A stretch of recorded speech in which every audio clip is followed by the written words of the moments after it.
O'rgimchakni to'g'ri to'sdimi? Dunyodagi eng nafis parda shumi? Eng nafis to'siq shumi? Alloh taolo shu o'rgimchakda to'g'ri sabab bo'ldi. Ammo payg'ambarimiz qilgan hech qaysi sababi foyda qilmadi. Shuning uchun birodar, seni sababing maqsadingga yetkazmaydi. Allohning xohishi yetkazadi. Allohning xohishi qachon bo'ladi senga foydasi? Hasbunallohu va ni'mal vakil desang. Qarangda, shu yerda bitta sabab qoluvdi. Rasulullohga va Abu Bakr Siddiqqa bitta sabab qoluvdi. Qaysi sabab edi qilish kerak edi ular? Oxirgi sabab edi. Nima edi? Allohning va'dasiga ishonib jim o'tirish edi.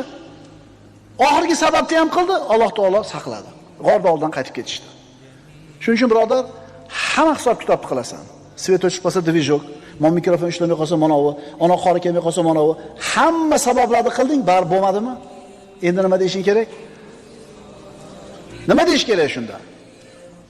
Alloh shuni taqdir qilgan ekan, bo'ldi. Biz sababini nima qildik?